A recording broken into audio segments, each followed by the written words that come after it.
यमच्युतपदाम्बुजैक्मरुक्म व्यामोहतस्तरितराणि तृणाय मेने अस्मद्गुरोर्भगवतौ सदैकसिन्धोः रामानुजस्य चरणौ शरणं प्रपद्ये।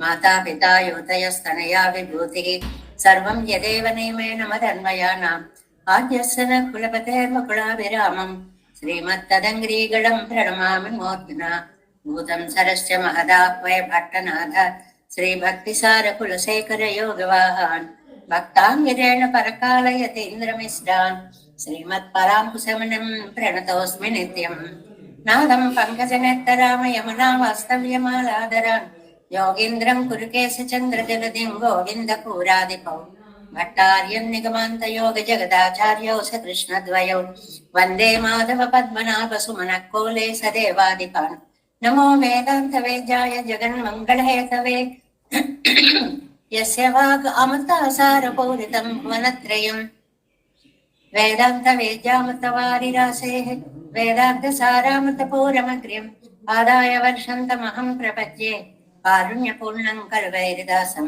श्रीमत्कृष्णसमाह्वाय नमो यामनसूनवे यत्कटाक्षणलक्ष्याणां सुलभः श्रीधरः सदा श्रीकृष्णपादपादाब्जे नमामि शिरसा सदा यत्प्रसादप्रभावेन सर्वसिद्धिरभून्मम लोकाचार्याय गुरवे कृष्णपादस्य सूनवे संसारभोगिसन्दष्टजीवजीवातवे नमः।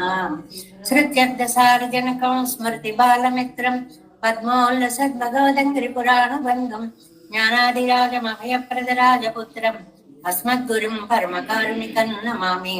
द्राविडाम्नाय हृदयं गुरुपर्वक्रमागतम् रम्यजामातृदेवेन दर्शितं कृष्णसूनुना सुन्दरजामातृमुने प्रपद्ये चरणाम्बुजं संसारान्नवसंमग्नजन्तु संसारपोतकं नमोऽस्तु देवराजाय चतुर्ग्रामनिवासिने रामानुजार्यदासस्य सुताय गुणशालिने नमः श्रीशैलनाथाय कुन्तीनगरजन्मने प्रसादलब्धपरमप्राप्य कैङ्कर्यशालिने श्रीशैले सदया पात्रं दीभत्यादिगुणार्णवम् यतीन्द्रप्रवणं वन्दे रम्य जामातरं मुनिम्।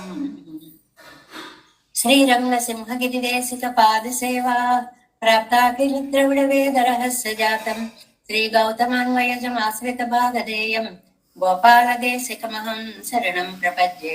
कौशिकान्वयसञ्जातं वेङ्कटार्यतनूभवं वेदान्ताचार्यशिष्यं उडयवर्लमहं भजे। श्रीमद्वेङ्कटरङ्गार्य शिष्यं सच्छिष्यसेवदिं श्रीलक्ष्मणार्य विबुधं संश्रये देवी दीप्तये ओमस्मद्गुरुभ्यो नमः। भक्तामृतं विश्वजनानुमोदनं सर्वार्धदं श्रीषडकोपवाङ्मयं सहस्रशकोपनिषत्समागमं नमाम्यहं द्राविडवेदसागरं तिरुवழுதினாடன்னம் தென்குருகோரென்னும் அருவினியவன் பொருணர் என்றும் அருமறைகள் அந்தாதி செய்தானையே எப்பொழுதும் சிந்தையாய் நெஞ்சே தெளிந்தோ நனத்தாலும் வாயாலும் மண் குருகோர் பேணும் இனத்தாரை எல்லாதிரைஞ்சேன் தனத்தாலும் ஏதும் குறைவிலையன் எந்தை சடுகோபன் பாதங்கள் யாம் உடைய பத்து ஏந்த பெருங்கீர்த்தி ராமானுசமனிதன் வாயந்த மலர்பாதம் வணங்குகின்றேன் ஆயந்த பெரும் சேரார் சடுகோபன் செந்தமிழ் வேதம் தரிக்கும் பேராத உள்ளம் பெறா வாந்திகழன் சோலை மதிலரங்கள் வன்புகள் மேல் ஆன்ற தமிழ் மறைகள் ஆயிரமும் ஈன்ற முதல் தாய் சடகோபன் மயம்பாள் வளர்க்கைதாய் ராமானுசம் மிக்க விரை நிலையும் மெய்யாமையர் நிலையும் தக்க நெறியும் தடையாகி தொக்கியலும் ஊழ்வினையும் வாழ்வினையும் போதும் குருகை அருகோன் யாழினிசை வேதத்தியல் நம்மாழ்வார் திவ்ய திருவடிகளே சரணம். எம்பெருமானார் திவ்ய திருவடிகளே சரணம். ஜெயர் திவ்ய திருவடிகளே சரணம். ஓம் అస్మద్గురుభ్యో నమః. జై శ్రీమన్నారాయణ. భాగవత గోష్ఠికి దాసోహాలు సమర్పిస్తూ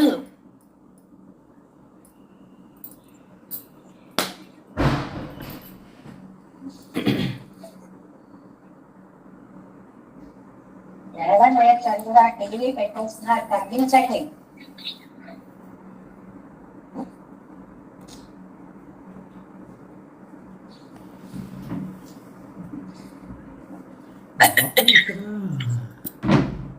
సమర్పిస్తూ నమ్మాళ్వార్లను గ్రహించినటువంటి అత్యద్భుతమైనటువంటి సామవేద సారమైనటువంటి తిరువాయుమొഴി దివ్య ప్రబంధం 5వ 10లోకి వచ్చాము. అందులో 10వ దశకంలో 8వ పాసురంలో సగం పూర్తి చేసుకున్నాము. మనము ఇవాళ 8వ పాసురంలో మిగిలిన సగాన్ని చెప్పుకుందాము. ముందుగా పాసురం అనుసంధానం. తిరువురువు కిడందవారం பொப்போள் செந்தாமரை மேல் திசை முகனம் கருவுள் வைத்திருந்து படைத்திட்ட கருமங்களம் பொருவில் வந்தனி நாயகம் அவை கேட்குந்தோறும் என் நெஞ்சம் நின்னுனைக்கு அருவி சோறும் கண்டீர் என் செய்கேன் அடியேனே ఎన్ సైగేన్ అడిగేనే. నేను ఏమి చేయగలను? అడిగేను దాసుణ్ణి, దాసుడైనటువంటి వాడిని నా అంతటా నేను ఏమీ చేసుకోలేను కదా. నీ గుణచేష్టితాలు వింటుంటే నేను పరవశించిపోతున్నాను, శిథిలం అయిపోతున్నాను. ఇది ప్రతిపదార్థం చెప్పుకున్నాము.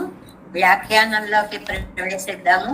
ఇందులో 2 సృష్టిల గురించి కూడా ముందుగా బ్రహ్మగారిని అర్ణవంలో శయనించిన సమయంలో సృష్టి ఉన్ముఖుడైనటువంటి పవళించిన స్వామి సృష్టిగా సమయం రాగానే ఈ జగత్ సృష్టిని చేయడంలో వ్యక్తి సృష్టి సమష్టి సృష్టి అనేటువంటిది ఎలా చేశాడు ఏమిటి అనేటువంటిది చక్కగా వివరిస్తున్నారు. 8వ పార్ట్ మరి 358వ పేజీ వ్యాఖ్యానం. 8వ పార్ట్ உன் குணச்சேஷ்டதாதிகளாய் கேட்ட கேட்ட போது தோறும் சிதிலனாகா நின்றான். గుణ చేష్టిత ఆది 3 చెప్పారండి. అంటే స్వరూప, రూప, గుణ, విభవ, ఐశ్వర్యాదులన్నీ చెప్పబడతాయి అని చెప్పడం అన్నమాట. ఈ మాట వల్ల, ఇది వినడం వల్ల నేను శిథిలనాగా నేను రాను, శిథిలమైపోతున్నాను. శిథిలమైపోవడం అంటే ఏంటండి? ఈ మాట అస్తమానం వస్తూ ఉంటుంది అని. అంటే మనస్సుకి ఏమవుతుందో తెలియని స్థితి. ఆహా ఆహా ఆహా అంటూ ఆనందంతో తన్మయావస్థని పొందడము అనేటువంటిది అన్నమాట. ఎన్సేగేనెన్రా తిరువురువు కిడందవారం కాంతి మిక్క వడుగోడే కూడా కల్వరందరుణ పడియం. ఏమి దివ్యమైన కాంతి అండి! ఆ ప్రళయ అర్ణవల్లో పడుకుని ఉన్నటువంటి స్వామి యొక్క దేహ కాంతి దర్శనీయమాన వడుగోడే. చూసిన కొద్దీ చూడాలనిపించేటువంటి, దర్శనీయము అంటే ఎంత అందంగా ఉందో అని అర్థం అన్నమాట. అలాంటి దాన్ని చూస్తూ ఏకార్ణవత్తిలే కన్వళరందు అరుడన పడియం. ఈ ఏకార్ణవంలో నువ్వు యోగు செய்த పెరుమాళ్ళు అన్నట్లుగా, ఉరంగవాన్ పోరు యోగు செய்த పెరుమాళ్ళు అన్నట్లుగా అలా కళ్ళు మూసుకొని ఆలోచిస్తూ ఉంటాడు స్వామి. கொப்பூர் இத்தியாதி ஏகார்ணவத்திலே సృష్ట్యున్ముఖనాయ్ కళ్ళరந்து అరుడి. అప్పుడు నెమ్మదిగా కళ్ళు తెరిచి, ఓహో ఇప్పుడు సృష్టి చేయవలసినటువంటి కాలము వచ్చింది అనేటువంటి మాటని. మరి ఒకేసారి బ్రహ్మగారికి అవన్నీ నువ్వు చేసేయాలయ్యా అంటే పాపం అప్పుడే వస్తాడు కదా, అనుభవం ఉండదు అని చెప్పి ఈ ప్రకృతిని, ఈ మహత్తుని, ఈ అహంకారాన్ని, పంచభూతాలని, పంచ తన్మాత్రలని, కర్మజ్ఞాన ఇంద్రియాలని, వాటికి అధికారిగా మనస్సుని, పంచీకరణాన్ని, అండకటాహాన్ని, ఇంత సృష్టిని బ్రహ్మగారు వచ్చేటప్పటికి సమకూర్చి పెట్టేస్తాడు.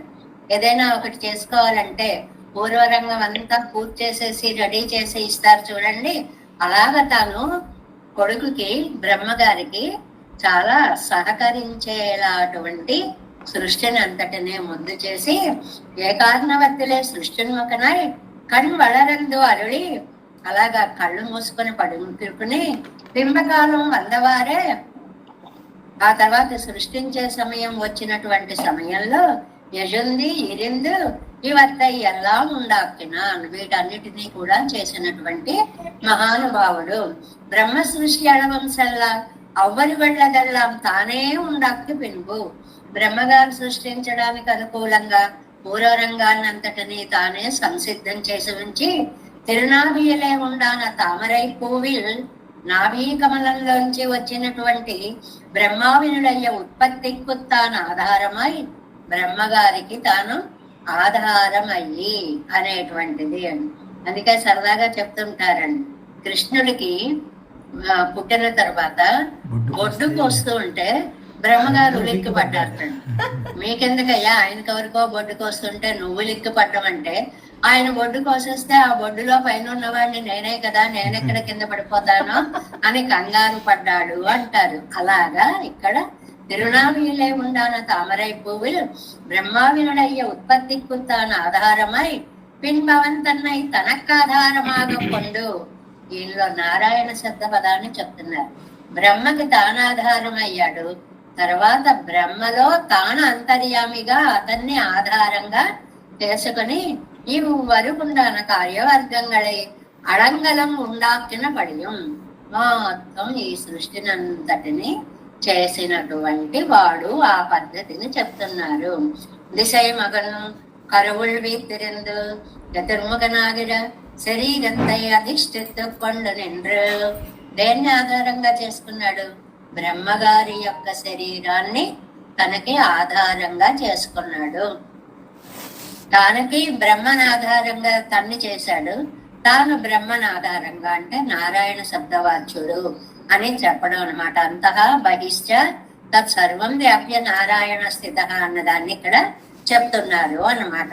అది సృష్టిం తతకరిష్యామి త్వామావిశ్య.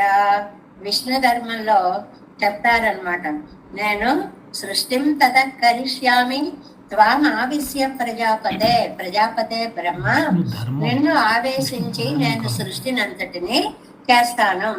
తతసృజ్య స్వరూపోహం మమ అమరాది విభేదత. ఆ తర్వాత మళ్ళీ అందులో శాఖలు అందులో శాఖలు అందులో శాఖలు అమరాది దేవతలు మానవులు పక్షులు అంటే దేవతిరియ స్థావర ఇత్యాది భేదాలన్నిటినీ సృష్టిస్తాను అనేటువంటిది.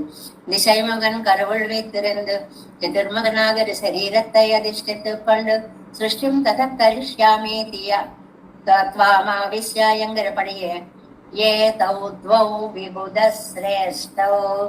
నారాయణీయంలో ఉన్నటువంటిది ఏమిటి అంటే, ఎవరండి వీరు, ఎవరెవరిని సృష్టించాడండి? ఏ తద్వౌ విబుధ శ్రేష్టౌ ప్రసాద క్రోధ జౌ స్మృతౌ. ఒక ఆయన ప్రసాద గుణంతో పుట్టాడు, ఒక ఆయన తనలో ఉన్న కోప గుణంతో తమో గుణంతో పుట్టినవాడు. ఎవరెవరండి? బ్రహ్మగారు ఒకరు, రుద్రుడు ఒకడు. ఏ తద్వో విబుధౌ శ్రేష్టవు. ఇది నారాయణీయం. ఎన్న ఆసనత్తై ఉడయ్యనాయి కొండు ఎన్రా పోలే వీతిరిందు తన ఐశ్వర్యత్తాలున్న మేన్మై తోన్ర ఇరుందపడి. చాలా తన వైభవాన్ని చక్కగా స్పష్టంగా తెలిసేలాగా పొర్పు పీల్మాణికం పోలే బంగారు భరిణిలో నీలమణి ఉన్నట్లు. ఇది అందమైన పోలిక. ఏంటంటే బ్రహ్మగారు రజోగుణం కాబట్టి ఎర్రని బంగారంలా మెరిసిపోతే, ఆ లోపలున్న స్వామి నల్లటివాడు కాబట్టి నీలమణిలా ప్రకాశిస్తున్నాడు అని ఒక అందమైనటువంటి పోలిక అన్నమాట. పొర్కుప్పి ఇల్మాణి కంబోలే బంగారు భరిణిలో రత్నంలాగా అజిగయ తిరుమోనియోడే మేనియోడే కణ్వళరంద పడియం. అందమైన దేహంతో దర్శనీయమైనటువంటి శరీరంతో వేయించేసి ఉన్నాడు. அந்த வடிவில் கொப்போலில் சிவந்த தாமரையின் மேலே உண்டான చతుర్ముఖన్ కరువుకు உள்ளே అంతరాత్మావాన వేరుపాడు తోండ్రంబడి ఇరందు. అదే స్పష్టంగా చెప్తున్నారు. తన నాభి కమలంలో నుంచి వచ్చిన బ్రహ్మగారిలో తాను ఆవేశించి తన స్పష్టత తెలిసేలాగా ఈ సృష్టినంతటినీ చేస్తున్నాడు. అంటే పేరుకే బ్రహ్మ సృష్టిస్తాడు, రుద్రుడు లయకారుడు అండం, కానీ వారిద్దరి చేత కూడా ఈ పని చేయించేటువంటి ఆయన శ్రీమన్నారాయణుడే. పడైతిట్ట కర్మంగళం సృష్టి వ్యాపారంగళం. పడైతిట్ట కర్మాలు అంటే సృష్టి వ్యాపారాలు అన్ని చేయించేటువంటి వాడు అని అర్థం అన్నమాట. పొరువిల్లు ఇచ్చాది ఒప్పిండ్రెక్కే అద్వితీయనాయ్. ఈ పాసురంలో చెప్పినవే మనకి అద్వితీయుడు అనేటువంటి పదాన్ని చెప్పారు. అధికమైన అంతటి వాడు ఇంకొకడు లేనివాడు, అద్వితీయుడు, ద్వితీయుడు రెండో వాడు లేడు, అటువంటి వాడు లేడు అని చెప్పినటువంటి మాట అన్నమాట.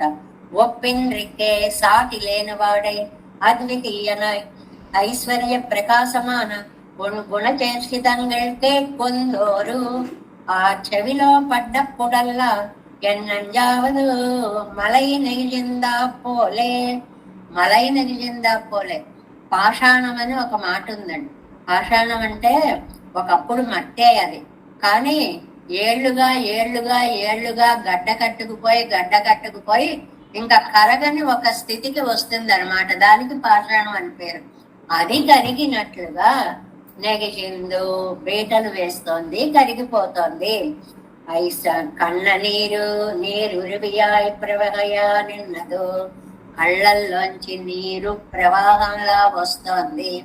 ఒక ఆనందానుభవం పొందినప్పుడు దాని ప్రకటన ఎలా ఉంటుందండి అంటే ఆనంద బాష్పాల రూపంలో ఉంటుంది. మనకి ఏదైనా ప్రకటన కన్నీటి రూపంగానే ఉంటుంది, దుఃఖమైన ఏడుపుగానే వస్తుంది. కొడుకు ఎన్ని సంవత్సరాలకో వస్తాడు, పారి నుంచి వస్తాడు, గౌగులించుకొని గొల్లుమని అడుస్తాడు. ఇప్పుడు ఏడవడం ఎందుకండి, హాయిగా కనపడ్డాడు కదా అంటే ఆ ఆనంద ప్రకటన కూడా ఆ కన్నీటి రూపంలోనే ఉంటుంది అన్నమాట. ఎన్ సైగే నడియేనే పరతంత్ర నాన్ కార్యం సైదు కొళ్ళప్పాతిరిక్కిరాయో. నేను పరతంత్రున్నయ్యా, నీకు అధీనున్నయ్యా, నేను నా అంతటా ఏం చేసుకోగలను చెప్పు. ఈ మనస్సు కరిగిపోకుండా ఉండాలి అంటే నువ్వే నాకు ఒక మార్గాన్ని చెప్పాలి. వేరండ్రాలే పోదుపోకిద్దరిద్దరికో.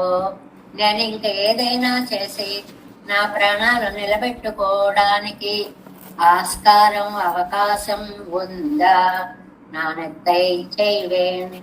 ఇక్కడ 2 పదాలు. అడిగేందంటే పరతంత్రుణ్ణి కాబట్టి ఏం చేయలేను.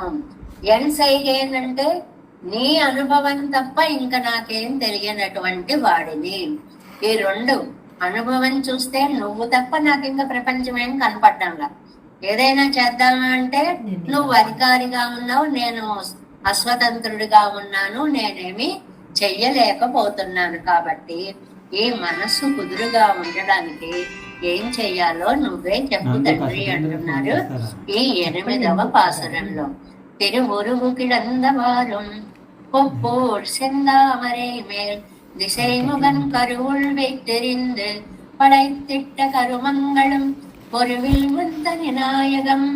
ఈ ధనినాయకం అనేది ఇందులో ముఖ్య పదం.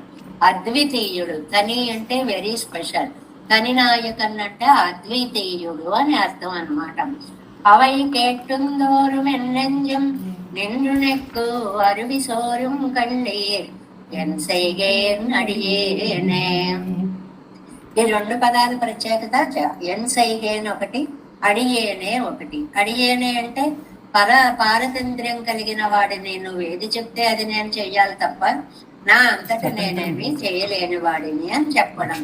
ఎన్ సైగాను నేనెక్కడ చేయగలనయ్యా, నాకంత శక్తి ఎక్కడ ఉందా, శక్తి విహీనుణ్ణి అని తమ నైత్యానుసంధానాన్ని చేస్తున్నారు ఆడవారు ఇందులో. ఇంకా 9వ పాసనం. అడిగే மூன்றையிறந்தவாறும் அங்கே நின்று ஆழ்கடலும் மண்ணும் விண்ணும் முடிய ஈரடியால் முளைத்துக் கொண்ட முக்கியமும் நொடியுமாறவை கேட்டுந்தோறும் என் நெஞ்சம் நின்னனக்கே கரைந்துவும் ஒழியவல் வினை ஏன் உன்னை என் கொல் కూడువలే. ఇది అంతా కూడా ఆర్తి ప్రధానంగా సాగినటువంటి పదిగా మనం చెప్పుకుంటున్నాము. కరిగిపోయేటువంటి స్థితి. అందువల్ల ప్రతి పాసరంలో కూడా నేను కరిగిపోతున్నాను, ఆ కళ్ళ నీళ్లు అరువి సోరం ఒక ప్రవాహంలో వచ్చేస్తున్నాయి అనేటువంటి మాటని ప్రతి పాసరంలో దుఃఖ అతిశయాన్ని ఇందులో మనకి చెప్తున్నారు. ఈ 9వ పాసురంలో త్రివిక్రముని యొక్క అవతార వైభవాన్ని చెప్తున్నారు. వామన అవతార వైభవాన్ని చెప్పేటువంటి పాసురం ఇది. దీనికి తలుచుకోవడానికి బోల్డ్ అవతారాలు ఉన్నాయి కదా. ఏది తలుచుకుంటే దానికి ఈయన కరిగి నీరైపోతున్నారు అని. ఈ త్రివిక్రముడు దానికి ఎందుకండి అంత కరిగిపోవడం అంటే, పుట్టినవాడు సంవత్సరాలు కాలం గడుస్తున్న కొద్దీ పెరిగి పెద్దవాడవుతాడు కానీ పుట్టగానే వాడి తల మీద జుట్టు పట్టుకుని ఇలా పైకి లాగితే సాగిపోవడం అనేది ఉంటుందా? అలా పెరిగాడండి వామనుడు మాత్రం పాపం పుడుతూనే అలాగ త్రివిక్రముడు అయిపోయాడు కదా. ఎంత కష్టపడ్డాడో నా తండ్రి, ఎంత కష్టపడ్డాడో అని దాని ప్రతిపదార్థం చూడండి. మూండ్రడియై ఇరంతవారం అడిగినవి 3 అడుగులు. 3 అడుగుల మేరయ్య ఇచ్చుట అది బ్రహ్మాండంబు నా పాలికి.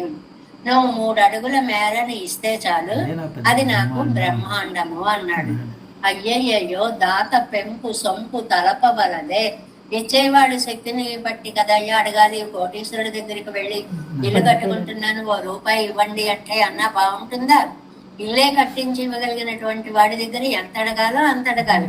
అలాగా నా అంతటి వాడి దగ్గరకు వచ్చి బలిచక్రవర్తి దగ్గరికి నన్ను 3 అడుగులు ఇమ్మంటావా అంటే, 3 అడుగుల మేరయ్య త్రోవకై ఇచ్చుట అది బ్రహ్మాండంబు నా పాలికి చెప్పేశాడు.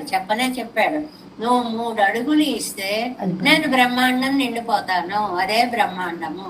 ఆ మాటల్లో అర్థం అదనమాట. సూచన చేసేశాడు అక్కడే.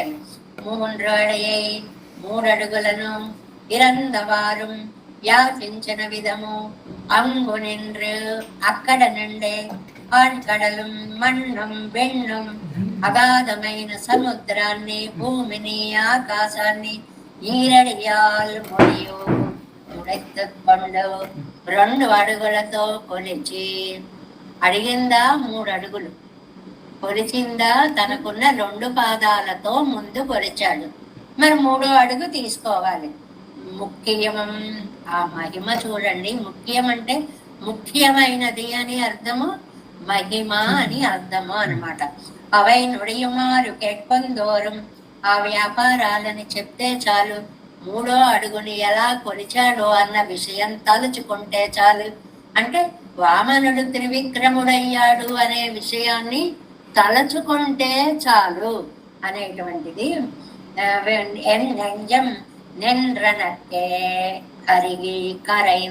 కరిగిపోతోంది నా మనస్సు, అది తలుచుకుంటే చాలు నీరులా మారిపోతోంది.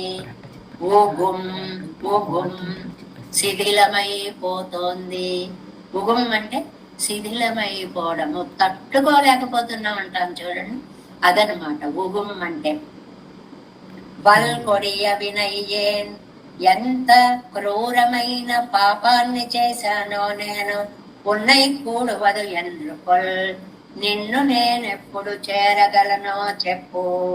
ఇలా తలుచుకుంటూ ఇంత బాధపడిపోతున్నాను, అసలు నేను నిన్ను చేరగలనా లేదా చెప్పు తండ్రి అని అంటున్నారు. 9వ పాసురంలో త్రివిక్రమ అవతార వైభవాన్ని చెప్తున్నారు అనేటువంటిది అన్నమాట.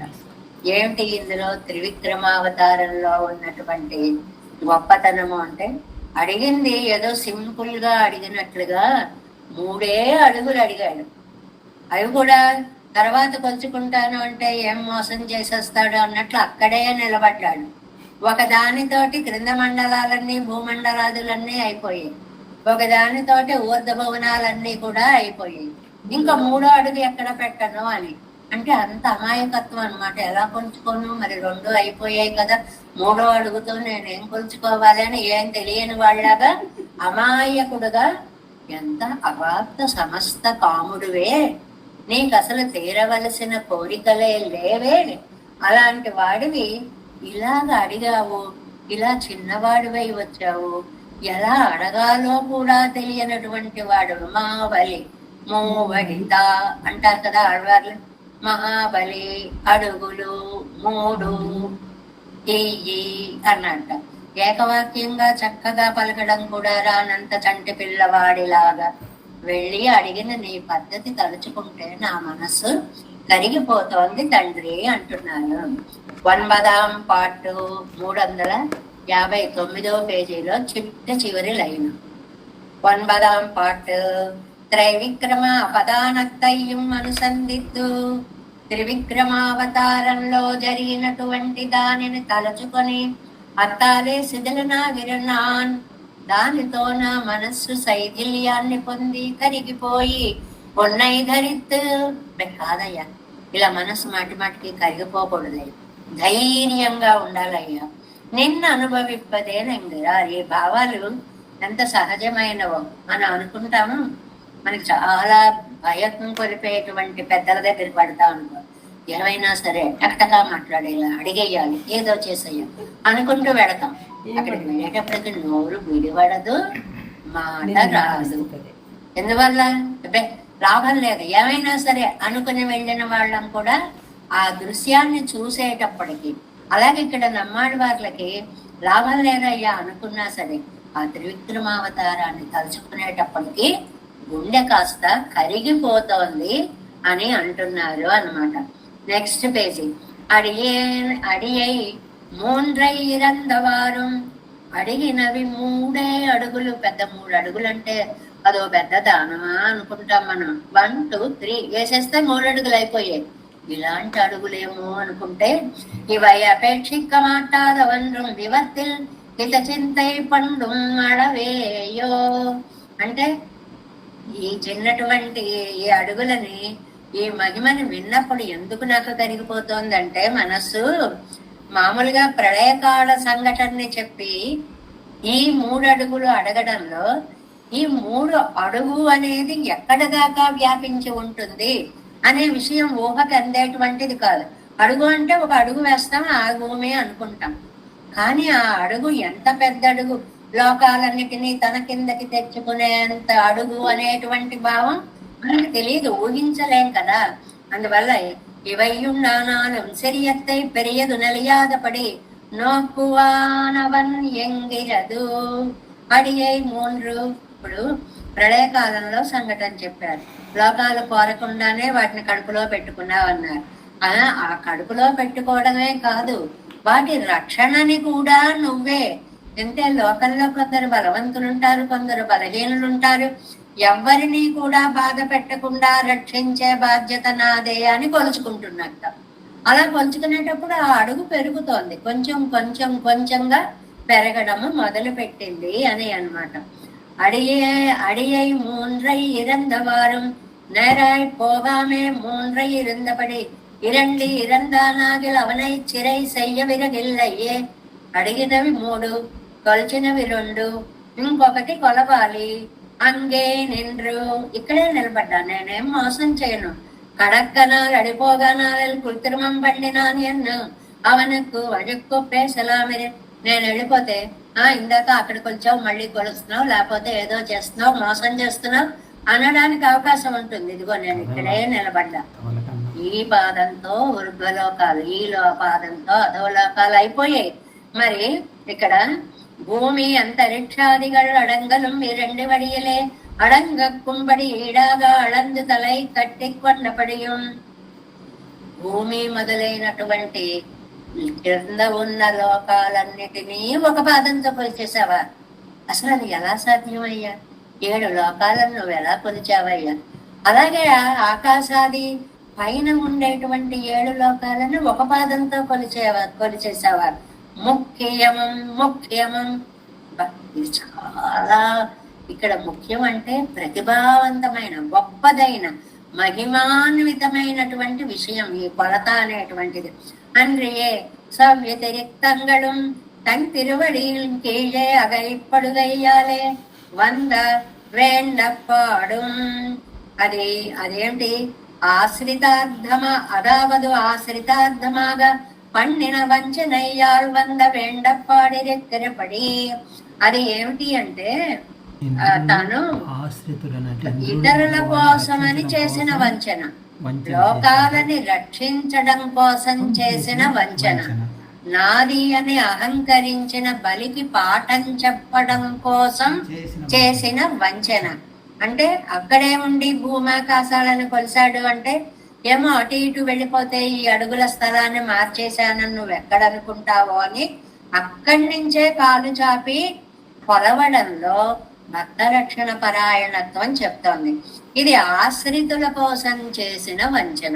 అంటే ఇంద్రాది దేవతల యొక్క సామ్రాజ్యాలని వంచి బలి తీసుకున్నప్పుడు అతని దగ్గర నుంచి మళ్ళీ మామూలుగా జయించి తీసుకోవచ్చు, కానీ దాన గుణం ఉన్నటువంటి వాడు కదా, అందువల్ల అతన్ని అడిగే తీసుకుందాము అని అంటే మళ్ళీ మళ్ళీ ఏమో మళ్ళీ ఇతరులకు ఇవ్వాల్సి వస్తుందేమో. అలా కాకుండా ఇంద్రుడి రాజ్యం ఇంద్రుడికి ఇవ్వాలంటే ఆ రాజ్యాన్ని తీసుకున్న ఆ వ్యక్తి దగ్గర నుంచి దాన్ని తీసుకుని దాన్ని తన పాదాల క్రింద పెట్టుకున్నటువంటి వైనము అన్నమాట. ఇది ఆ మాటనే చెప్తున్నారు. ఇది నెడియుమారాదిత్యాది నెడిదల్ సొల్లుదల్ తిరువలగు అళందారుడన వృత్తాంతத்தை వ్యాసాదిగల్ సొల్లా నెற்பరుగల్. ఏమండి నమ్మవాళ్ళే మీరు ఇవాళ మళ్ళీ ఇప్పుడు చెప్తున్నారా అంటే ఇదేదో పెద్ద నేను ప్రత్యేకంగా చెప్పింది కాదయ్యా, త్రివిక్రమావతారంలో విషయాలన్నీ కూడా వ్యాసాదులందరూ కూడా చెప్పారు. అలా అప్పుడే వాళ్ళే చెప్పారు ఈ విషయాలన్నిటినీ కూడా. ఇప్పుడు నేను చెప్పక్కర్లేదు, కానీ మరి మహాబలి యొక్క ఔదార్యాన్ని లోకానికి తెలియడం కోసమే చూడండి. நான் சொல்ல வேண்டாம் அவர்கள் சொல்லும் ప్రకారంగళై కేట్కొందోరం, అవి వింటే చాలు నా మనస్సు కరిగిపోతుంది. நான் சொல்ல வேண்டாம் ఎన్నెంజం నిన్ననక్కే కరేందుగం మహాబలియై పోలే ఔదార్యం కొండాడుదిరే నల్లేన్. అప్పుడు బలిని కాదు ఇంద్రుణ్ణి కాదు లోకాలని దయ చూడాలనా తండ్రి నీ గొప్పతనాన్ని ఇలాగ నువ్వు చూపించారు. ఎన్నుడయ్య మనస్సాన అదు ఉన్ పక్కరిలే శిథిలమాయ్ మంగా నింద్రదు, ఓం మంగా నింద్రదు కరిగిపోతుంది. ఈ తలుచుకునేటప్పటికి నా మనస్సు శిథిలమై కరిగిపోతుంది. అంటే నిజంగానే ఆ త్రివిక్రమావతారం ఒకే అవతారంలో 2 అవతారాలు కదండి. వామనుడుగా వచ్చిన అవతారము, త్రివిక్రముడుగా పెరిగినటువంటి అవతారం. ద్వాదశనామాలలో ఈ రెండిటికి ప్రాధాన్యం ఉంది.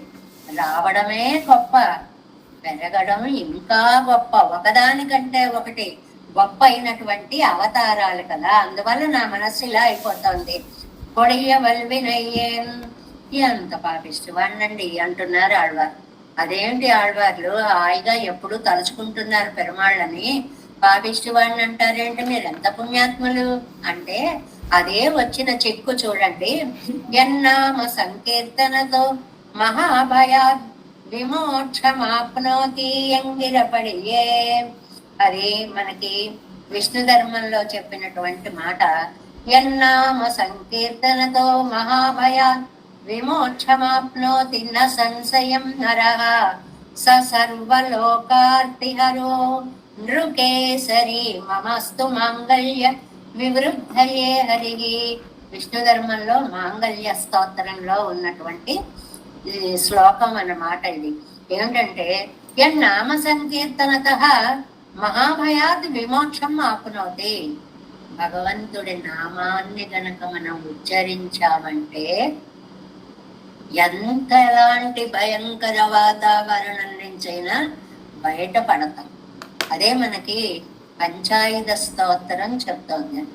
మనకి ఎక్కడైనా ఆపద రావచ్చు, అది అడవులో రావచ్చు, ఇంట్లో రావచ్చు, నీళ్లలో రావచ్చు, వనే రణే యుద్ధాల్లో రావచ్చు, శత్రు జల అగ్ని మధ్యే ఇన్ని చోట్ల ఎక్కడైనా రావచ్చు ప్రమాదం అనేటువంటి. ఎదురుచేయవచ్చు మహాభయేషు ఇదం పఠం స్తోత్రం అనాకులాత్మ సుఖీ భవేత్. వ్యాకులత్వం అంతా తీరిపోయి ఎంత భయంకర స్థితిలో ఉన్నా ఒక ఆహ్లాదకర స్థితిలో తానున్నట్లుగా భావింపచేస్తుంది. ఏమిటి? భగవన్ నామ సంకీర్తనం, భగవద్ ఆయుధ కీర్తనం. అందులో పంచాయుధ స్తోత్రం చాలా పవర్ఫుల్ స్తోత్రం అండి. ప్రతిరోజు కూడా దాన్ని చదువుకోవడం వల్ల మానసిక దృఢిమ ఏర్పడుతుంది అంటారు. మనకైతే పెద్దలైతే ఆ చిన్నప్పటి నుంచి కూడా జ్వరం అది వస్తే కూడా పంచాయుధ స్తోత్రం చదివి ఆ శరీరాన్ని ఇలా స్పృశిస్తూ పంచాయుధ నామాలతోటి చేస్తూ ఉండేవారు. అంత నామ సంకీర్తన, ఆయుధ సంకీర్తన, పెరుమాళ్ళ సంకీర్తన అది మహాభయాత్ విమోక్షం ఆప్నోతి. ఎలాంటి భయాన్నింటైనా సరే మన మనస్సుకు ఒక దృఢత్వాన్ని ప్రసాదిస్తుంది. కానీ మరి ఎందుకండి ఆళ్వార్లు మీరు పాపిష్టి వారిని అంటున్నారు? తిరునామ సంకీర్తనం మహాపాప పాతకంగళయ్యం పోక్కుం ಎಂದು సొల్లానిర్క లోకంలో అందరికీ తిరునామ సంకీర్తనం పాపాలను పోగొడుతుంటే అది తానే సైదల్య హేతువాంబడి మహాపాపత్తై పండినేన్. ఆ నామాన్ని తలుచుకోవడమే నేను భరించలేకపోతున్నాను, అది నా పాపం. ఇంకో చోట కూడా అంటారు, కண்ணన్నానమే పురిగి చొల్లి అని. చిలక కృష్ణుడు పేరు చెప్పకు అన్నట్టు నమ్మాళ్ళవారు. వెంటనే అదేం చేసింట గొణిగి గొణిగి గొణిగి చెప్తోందిట. ఎంత బాగా అంటారు ఆ పదాన్ని. ఏంటి, కృష్ణనామని చెప్పద్దా?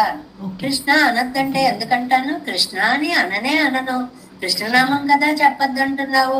ఆ కృష్ణనామం నీకంత బాధ అయిపోయిందా? 100 సార్లు అంటుంది, ఒకదానికి 100 సార్లు అంటుంది. అంటే ఆ నామ సంకీర్తనం అనేటువంటిది అది వింటే చాలు నా మనస్సు కరిగిపోతోంది. కాబట్టి నేను మహాపాపిష్టి వాడిని, మహాపాపత్తై పండినేన్ ఉన్నై ఎన్నుకొల్ కూడువదే నిన్ను నేను ఎప్పుడు కూడగలను ఉన్నై నాన్ ధరిత్తు అనుభవిప్పదే పదే అనుభవిప్పదన్రో. నాన్ ధరిత్తు, అసలు నా ప్రాణాలు నాలో నిలబడి ఉండాలి, ఉంటే నీ అనుభవం అనేటువంటిది నాకు కలుగుతుంది. అదే ఆ పేరు వినపడేటప్పటికే మనస్సైథల్యం వచ్చి నేనే లేకుండా పోయే పరిస్థితి వచ్చేస్తుంది. ఇంకా నామాన్ని ఎక్కడ పలుకుతాను, నామాన్ని ఎక్కడ ఆనందంగా అనుభవిస్తాను? ఉన్నై నాన్ ధరిత్తు అనుభవిప్పదన్రో ఎండ్రో అనుభవిప్ప బంధు పెట్టువదన్రో. 2 మాటలు చాలా అందంగా చెప్పారు అన్నమాట. నిన్ను స్థిరంగా అనుభవించేదెప్పుడో, అనుభవించేదాన్ని దగ్గరకొచ్చేదెప్పుడో. ఆ ఒక వాక్యానికి 2 అర్థాలు చూడండి. ఉన్నైనాం ధరిత్ అనుభవిప్పదెన్రో, నేను ఎప్పుడు నీ కళ్యాణ గుణాలు అనుభవిస్తాను. నెంబర్ 1 అనుభవిప్ప బంధు కిట్టువనన్రో, అవి అనుభవించడానికి నిన్నెప్పుడు సమీపిస్తాను. 1 నీ దగ్గరికి రావాలి, 2 నీ గుణానుభవాన్ని నేను పొందాలి. ఎప్పుడు పొందుతానో, ఎప్పుడు వస్తానో, ఏం చేస్తానో, నా అదృష్టం ఎలా ఉందో అనుకుంటున్నారు. ఎందువల్లంటే ఈ 10లో ఆళ్వార్ల యొక్క మనస్సు కరిగి కరిగి కరిగి ఆనంద ప్రవాహంలాగా ప్రవహిస్తోంది అనేటువంటిది అన్నమాట. அடே மூன்றை இறந்தவாறும் அங்கே நின்று ஆழ்கடலும் மண்ணும் வெண்ணும் முடியா ஈரடியால் முடித்து கொண்ட முக்தியமும் நொடியுமாறவை கேட்குந்தோறும் என் நெஞ்சம் நின்றனக்கே கரைந்து ஊகும் ஒடிய வல்வினையே உன்னை ఎన్నుకొల్ కూడువదే నిన్ను ఎప్పుడు చేరగలనో. 10వ పాసనం. கூடி நீரை கடைந்தவாறும் அமுதந்தேவருண்ட அசுரரை வீடும் வண்ணங்களே செய்போது போன வித்தகமும் கூடு புக்குயனதுவாவியை உருக்கி உண்டிடுகின்ற நின் தன்னை நாடும் வண்ணம் சொல்லாய் నచ్చునాగణయ్యానే నచ్చునాగణయ్యానే. ఆ పిలవడంలో ఒక్కొక్కసారి ఒక్కొక్క అందమైన పిలుపు పిలుస్తారనమాట. నచ్చునాగణయ్యానే. నచ్చునాగణన్ అంటే ఎవరండి? విషాన్ని కక్కే విరోధుల మీద విషాన్ని ప్రసరించేటువంటి నాగు ఆదిశేషుడు. ఆదిశేషుడు పెరుమాళ్ళకి ఎక్కడ ఏ అపకారం ఎవరు చేస్తారో అని ఆయన యందు శత్రుభావం కలవారిపై విషశ్వాసలు జిమ్ముతూ ఉంటాడు ఎప్పుడు. నచ్చు నాగణై, నచ్చు అని విషాన్ని కక్కేటువంటి నాగణయ్యనే ఆదిశేషుని మీద పవళించినటువంటి స్వామి. నింతన్నై నాడుం వన్నం సొల్లాయ్, నిన్ను నేను పొందే విధానాన్ని చెప్పు. అసలు నేను నీ దగ్గరికి ఎలా రావాలి, నీ కళ్యాణ గుణాలు నేను ఎలాగా అనుభవించాలి? ఇందులో సముద్ర మదన వృత్తాంతాన్ని చెప్తున్నారు. ఇందాక త్రివిక్రమావతార వృత్తాంతం అనుకున్నాం. ఇందులో క్షీర మదన వృత్తాంతాన్ని చెప్తున్నారు. ఆ ఘట్టం అంతా కూడా ఒక అద్భుతమైనటువంటిది కదండి. దాన్ని కడలిని దేవతలు రాక్షసులు కలిసి మదించినప్పుడు వారికి శక్తి లేకపోతే వాళ్ళల్లోనూ వీళ్ళల్లోనూ కూర్మంగా తాను తాడులోను ఆ మందరగిరి కింద ఎన్ని చోట్ల పరమాత్మ తన శక్తిని వ్యాపింపచేసి సముద్రమదనం చేయించాడండి. అద్భుతమైనటువంటి పదార్థాలన్నీ సముద్రంలోంచి వస్తూ ఉంటే చెడు వస్తే పరుగులెట్టేశారు. విషం వచ్చేసింది అనుకోండి, ఓ పరుగులెట్టేశారు, మాకొద్దు మాకొద్దు మాకొద్దు. మృంగుమనే సర్వమంగళ మంగళ సూత్రంబునెంత మది నమ్మినదో అంటారు పోతనామాచ్యుల వారు. పార్వతీదేవి పరమశివుణ్ణి ఆరగించండి, ఆయనకు విషాదుడు అని పేరు. విషం అత్తీతి విషాద. ఆ తాగినటువంటి విషం కూడా పొట్టలోకి పోకుండా కంఠంలో నియమన సామర్థ్యం కలిగినటువంటి భాగవతోత్తముడు అనమాట. మిగిలినవన్నీ వచ్చేటప్పటికి ఆహా ఇది నాకు కావాలి, కల్పవృక్షం నాకు కావాలి, కామధేనువు నాకు కావాలి, ఇంద్రుడి గారు మొత్తం చుట్టుముట్టేసి అన్ని నాకే కావాలి నాకే కావాలి నాకే కావాలి. మిగిలిన దేవతలకు ఏవో కొన్ని కొన్ని కూడా అలాగా ఒకటి రెండు విదిలించారు అనుకోండి. ఆ వృత్తాంతాన్ని తలుచుకుంటూ అందులో నుంచి లక్ష్మీదేవి ఆవిర్భవిస్తోంది. ఆవిడ ఆవిర్భవించినప్పుడు బాబోయ్ ఈ ఒడ్డున వీళ్ళందరూ ఉన్నారు, నాకు నాకు నాకని ఇందులోంచి వచ్చిన ప్రతి వస్తువుని లాగేసుకుంటున్నారు, నన్నెక్కడ ఎవరు లాక్కుపోతారో అని ఆవిడ ఓ బెంగ పెట్టేసుకుంటుంది.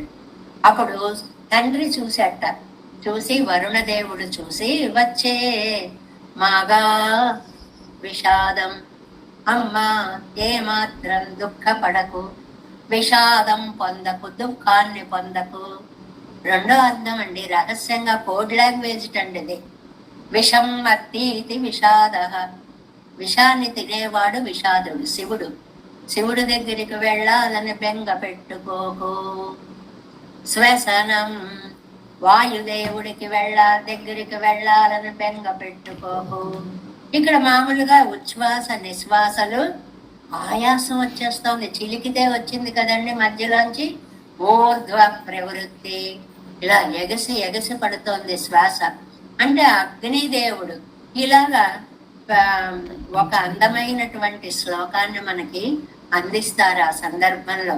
ప్రత్యాఖ్యానం సురాణామితి భయసమనచ్చమనాకారయిత్వ తస్మై లక్ష్మీ మదాద్ది. ఇది ఇలాగా పైకి అమ్మ కంగారు పడకు, ఆయాస పడకు, నువ్వు నెట్టూర్పులు విడవకు అని పైకి చెప్పినట్లుగా చెప్తూనే ఇతర దేవతలనందరినీ వారించినటువంటి తండ్రి ఏ పరమాత్మకి లక్ష్మీదేవిని చక్కగా సమర్పించాడో ఆయన మన్ని రక్షించుగాక అని సముద్ర మథన వృత్తాంతంలో మనకు ఒక మంగళాశాసనాన్ని అనుగ్రహిస్తారు అక్కడ. అలాగా సముద్ర మథన వృత్తాంతాన్ని తలుచుకునేటప్పటికి నమ్మాళ్ళవార్లకి హృదయము శిథిలము అయిపోతుంది అని. ప్రతిపదార్థం చూడండి. కూడి నీరై కడందవారం కూడి, వాళ్ళు వీళ్ళు కలుసుకున్నారు. ఎప్పుడు కలవరు దేవతలు రాక్షసులు, కానీ ఇక్కడ సముద్రాన్ని మదించాలి అంటే కలవవలసి వచ్చింది. ఎందువల్లంటే ఒకవైపు వాళ్ళు ఒకవైపు వీళ్ళు వాసుకుని పట్టుకుని మదన చెయ్యాలి కాబట్టి రండిరా ఇద్దరం చెరోసకం తీసుకుందాం అన్నారన్నమాట. నీరైకడ ఇందవారం సముద్రాన్ని చిలికిన విధం దేవరాముదుంగుండా, దేవతలకి అమృతము వచ్చేలాగా అసురరై వీడుం వన్నంగల్, రాక్షసులని మోసం చేసిన పద్ధతి. ఆ సముద్ర మథనంలో ఏం చేశాడండి? వాళ్ళకి విషం అమృతము దేవతలకే ఇవ్వాలి అనేటువంటి భావనతోటి మోహిని అవతారాన్ని ఎత్తి 2 వరుసలుగా కూర్చోండి అని చెప్పి దేవతలైన అయ్యేటప్పటికి విషమైపోయింది అని పనిచేసి రాక్షసులని, ఎందుకంటే అనర్హుడికి అర్హత లేని దానిని ఇవ్వకూడదు అంతే తప్ప వాళ్ళను మోసం చేసి వీళ్ళకి ఇవ్వాలనుకోలే.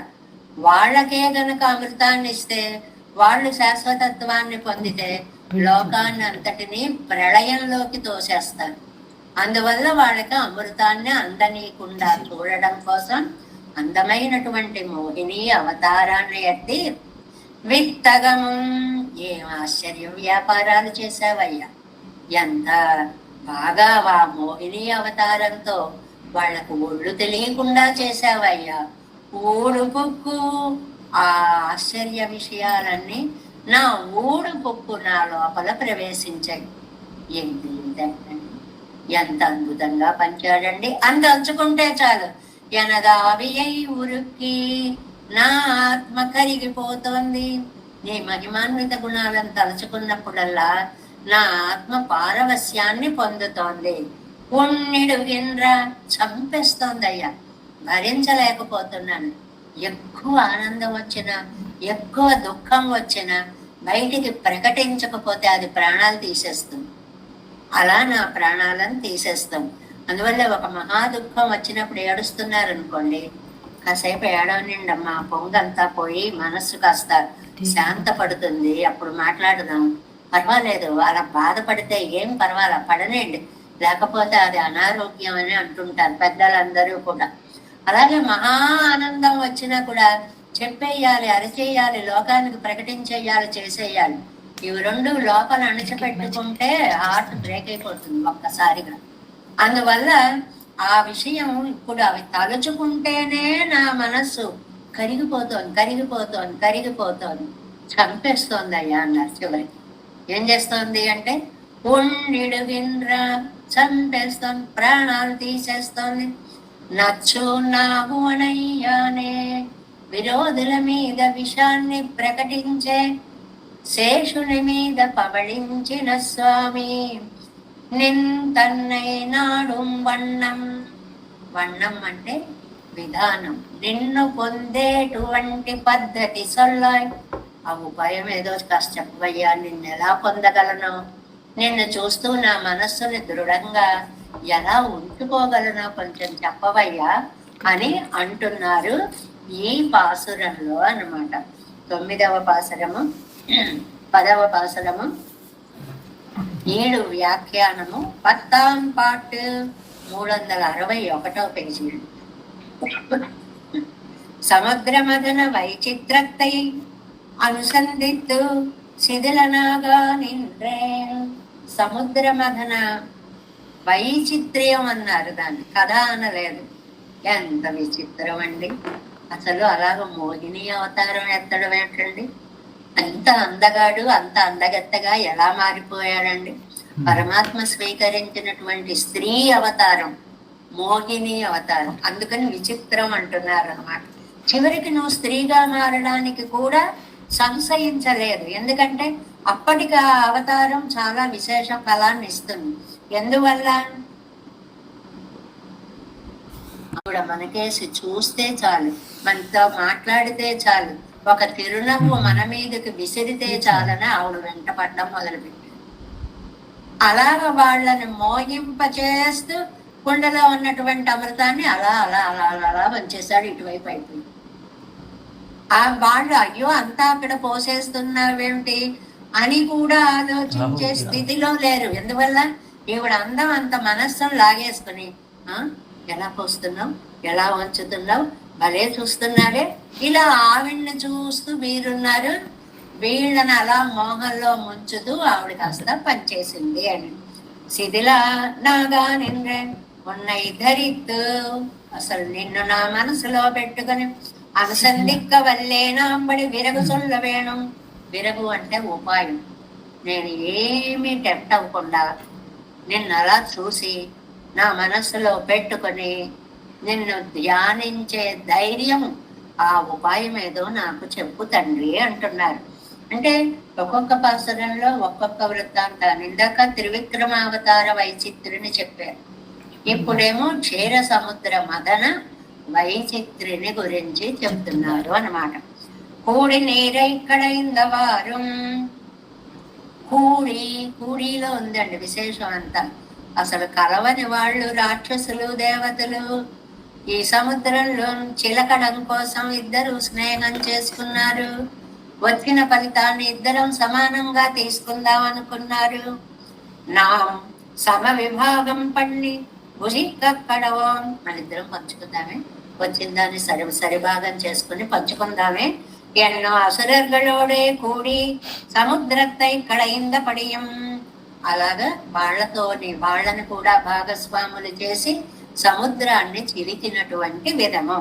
కడయిందు పిడిత్తు కాణం ఇవరుడయ్య ఆవియై ఉరిక్కిత్తు, అలా చేసినటువంటి పదార్థాలని ఆ సంఘటనని తలుచుకుంటే చాలు ఇవాళ ఆళ్వార్ల హృదయాన్ని చిలికేసినట్లవుతుంది. ఇది వ్యాఖ్యానం రాయడంలో సరదా. సముద్రం చిలికిన వృత్తాంతం తలుచుకుంటే నా మనస్సు చిలికినట్లయిపోతుంది. చిలకడం అంటే ఏమిటండి? కుదురు లేకుండా కళ్ళదిల్లడము అని అర్థం అన్నమాట. అముదం దేవరుండ ఇత్యాది ఫలవేళయిలే వందవారే.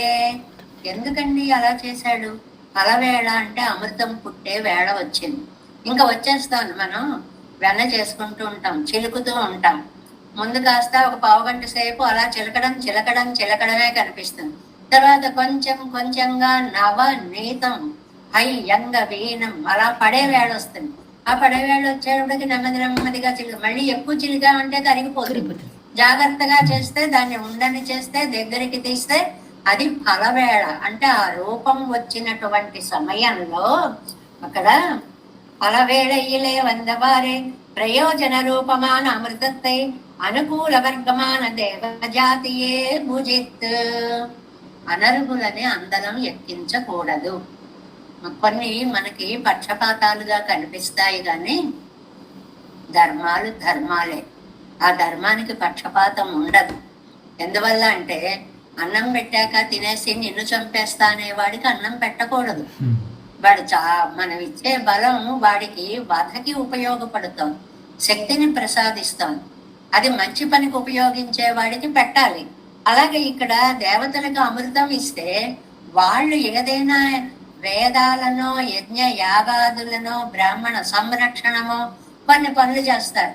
ఈ రాక్షసులు తీసుకుంటే ఏం చేస్తారు? మరింతగా యాగాలు పాడు చేస్తారు, మరింతగా బ్రాహ్మణ హింస చేస్తారు, వేదనాశనం చేస్తారు. కాబట్టి ఆసుర ప్రతిகள் అమృతத்தை నా ఇక్కడయన్న అత్తై విట్టు అనర్హులకి ఇవ్వకూడదు అనే ఉద్దేశంతో అందమైన రూపంతో పిన్కొడరుం బడిక్కు ఈడాన దర్శనీయమాన స్త్రీవడివై కొండుకోవా. అది అమృతాన్ని కూడా మరిపించేలాంటి రూపదర్శనం వాళ్ళు చేసేలాగా మోహిని అవతారం ఎత్తారు. ఇప్పుడు మనకి ఏది ముఖ్యమో దాని మీదే దృష్టి ఉంటుంది. కానీ ఇక్కడ ఏమైపోయింది? అమృతాన్ని అలా పెట్టు, ఇంత అందంగా ఉంది ఏంట్రా బాబు ఈవిడ అని అందరి దృష్టి ఆవిడ మీకు పడేలాంటి అద్భుతమైనటువంటి రూపాన్ని తాను ధరించి దర్శనీయమాన స్త్రీవడివై కొండుకోవ విస్మయనీయమాన సేయలు. ఆ అమ్మాయి మనకు నడిస్తే చాలరా, ఆ అమ్మాయి మనకేసి చూస్తే చాలరా, ఒక నవ్వు నవ్వితే చాలరా అంటూ ఆవిడని ముఖ్యంగా చేసుకున్నారు. కానీ అమృతం ఏమైపోతోంది అనేటువంటి దృష్టి వాళ్ళకి లేకుండా చేసి మాయయా మోహయిత్వా తాన్ విష్ణు స్త్రీ రూపమాస్థిత. ఎలాంటి రూపాన్ని పొందాడండి? మాయయా మోహయిత్వా తాన్, మాయ, ఒక మాయ కప్పేసిందండి. ఆ రూపంలో కళ్ళలాగా వీళ్ళవి లగ్నం అయిపోయాయి. విష్ణు స్త్రీ రూపమాస్థిత, విష్ణువు స్త్రీ రూపాన్ని పొందాడు, మోహిని అవతారాన్ని ఎత్తాడు. దానవేభ్యస్తదాదాయ దేవేభ్య ప్రదదౌ పునః. ఈ రాక్షసులందరూ ఇలా తనని చూస్తూ ఉండగా వీళ్ళకేసి చూస్తూ నవ్విస్తూనే అట్నుంచి అమృతాన్నంతటిని వాళ్ళకి దదవు ఇచ్చేశాడు అన్నట్లుగా వానవరై పెన్నాగి అముదూట్టం పెరుమానారు. దేవతలకి కూడా పొందనటువంటిది విష్ణు పురాణం చెప్పినటువంటి ఒక మాట అన్నమాట. అంటే అద్భుతమైనటువంటి అమృత విభాగం చేసే సమయంలో వాళ్ళకి ఒక మాయని కప్పి వాళ్ళు తననే చూసేలా చేసి వాళ్ళు అనర్హులు కాబట్టి కొన్ని చోట్ల అయ్యో ఇద్దరుంటే ఒకడికి పెట్టారు ఒకడికి పెట్టలేదేమిటండి అంటే ఆ వాడు రోగంతో ఉన్నవాడికి పెడితే అది వాడి ప్రాణం తీస్తుంది కాబట్టి పెట్టకూడదు. అలాగా వీళ్ళు దుర్గుణ రోగాలతో నిండి ఉన్నారు, వీళ్ళకి పెడితే అది వికటిస్తుంది కాబట్టి వీళ్ళకి పెట్టకుండా. ఆ ధర్మానికి ఎప్పుడు కూడా ఒక కత్తి వరలోంచి తీసిన కత్తి యొక్క పదును లాంటిది ధర్మం అంటాడు కాళిదాసు. అంటే అది అలాగే ఉంటుంది అంతే. దాని గురించి మనం అయ్యో ఇలా ఉందేంటి అలా ఉందేంటి అనడానికి ఉండదు. ఎందుకు ఇవ్వలేదు అంటే దుర్మార్గులకు ఇవ్వకూడదు అంతే, ఇవ్వలేదు దానికంతే సమాధానం అన్నమాట. అందువల్ల కడయిందవాత్తాலும் வித்தகத்தாலும் ஊடு புக்கு தோல் புரையே போகாదే మర్మత్తిలే పుక్కు. ఆ సముద్ర మదనంలో నువ్వు చేసినటువంటి ఆ చేష్టలు నా లోపల ప్రవేశించి ఏదో గుండెల్లో కాసేపు తలుచుకోవడం పోవడం కాదు, మర్మత్తిలే ప్రవేశించి మర్మల అంగాలలో లోపల భాగానికి వెళ్ళి నన్ను బాధించి ఎనదావే నా ఆత్మను కూడా నాశనం చేస్తుంది. ఎలాగా? అచ్ఛేద్యోయం అదాహ్యోయం. ఇది భగవద్గీతలో పెరుమాళ్ళు చెప్పినటువంటి ఒక మాట కదా. ఏమంటాడు? ఈ ఆత్మ అనేటువంటిది అచ్ఛేద్యము, ఛేదించడానికి తగినటువంటిది కాదు, అదాహ్యము, మండించడానికి తగినటువంటిది కాదంటే ఆత్మ యొక్క శాశ్వతత్వాన్ని చెప్పే ఘట్టంలో చెప్పినట్లుగా దేనికి కరగని ఈ ఆత్మని నీ చేష్టలు కరిగించేస్తున్నాయి అయ్యా. ఎంత గొప్ప చేష్టలు అయ్యా అది. ఉరికి ఉన్నిడు విండ్ర నిన్ననై ద్రవద్రవ్యమా. ఈ ఇంతరాయి లాంటి హృదయం కూడా ఒక ప్రవాహంలాగా అయిపోతోంది. ద్రవద్రవ్యం, ప్రవహించే నీరుగా మారిపోయింది నా మనసు. ముడెత్తు విడాదే ఒలిగిర ఉన్నాయి. చంపి కానీ వదిలిపెట్టినట్టు ఉంది. అంటే చంపేస్తోంది, ప్రాణాలు తీసేస్తోంది. నీ గుణాన్ని తలుచుకుంటే చాలు నేను భరించలేకపోతున్నాను.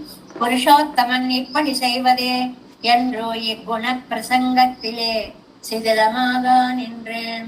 పురుషోత్తముడైనటువంటి స్వామి స్త్రీగా మారాడా? అఖిలాండ కోటి బ్రహ్మాండ నాయకుడు ఆడదానిగా మారాడా అని ఆ పద్ధతి తలుచుకునేటప్పటికీ నా హృదయం కరిగి నీరైపోతుంది. ధరిత్తు అనుభవిక్కుబడి నల్విరగు సొల్ల వేణం. నువ్వు నాకు ఒక్క ఉపకారం చెయ్యి. ముందు నేను నా ప్రాణాలతో ఉండాలి, ఉన్న నేను నీ గుణాలను అనుభవించాలి. నీ చేష్టలన్నీ నా గుణాలని లాగేసి ప్రాణాలు తీసేస్తున్నాయి. కాబట్టి ప్రాణాలు తీయకుండా ఉండాలి, అనుభవించే శక్తి ఉండాలి. ధరిత్తు, బ్రతికి ఉండి అనుభవిక్కుబడి నీ గుణానుసంధానం చేసేలాగా ఇరగు సొల్ల వేణం. ఏదైనా ఒక ఉపాయం చెప్పవయ్యా. ఉమ్మై ధరిక్కపోమోనమ్మాలి అన్నా. నా వల్ల అవుతుందా అని పెరుమాళ్ళు ఏదైనా ఒకటి అడిగారని మీరు పూర్వపక్ష ప్రశ్న వేసుకుంటారు. అలా అవుతుందంటావా? ఎందుకు అవదయ్యా? ఒరువన్ పరమ భోగియాయ్ నిన్ను ధరిత్తు ఉన్నై అనుభవిక్క పన్ని కొడుతిల్లయ్యో. భలే అంటావేమయ్యా. పరమ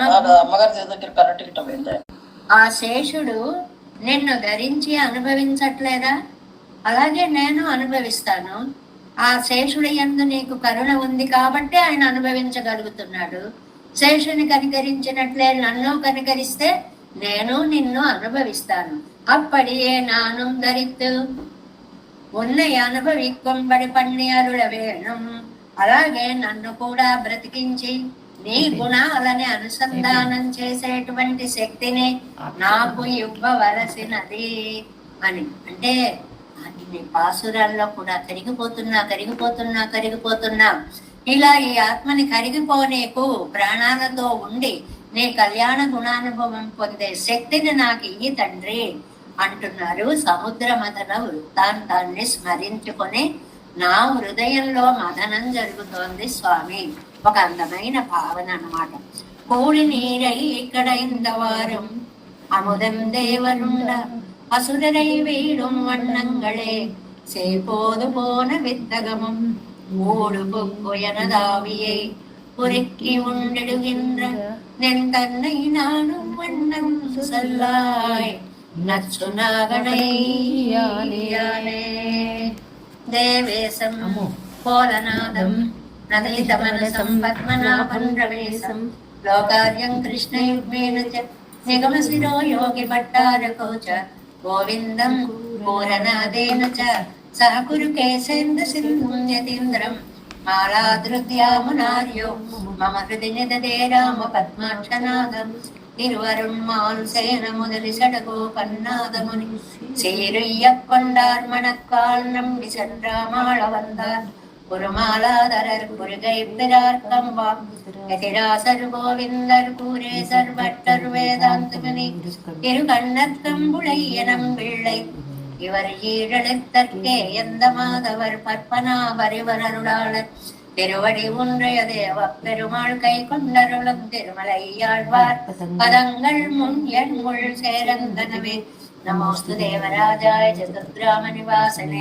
रामानुजार्य दासस्य सुदाय गुणशालिने नमः श्रीशैलनाथाय कुन्तीनगर जन्मने प्रसादलब्ध परम प्राप्य कैङ्कर्यशालिने श्रीशैले सदया पात्रं दीभक्त्यादिगुणार्णवं यतीन्द्र प्रवणं वन्दे रम्य जामातरं मुनिं वाडि तिरुवाय्मलिप्पिळ्ळै माधववाழ்வாரும் மணவாள மாமுனிவன் வாழியவன் மாறும் திருவாய் மணிப்பருளை மாநிலத்தோர் தேரும் வழிவுரை நிற்கும்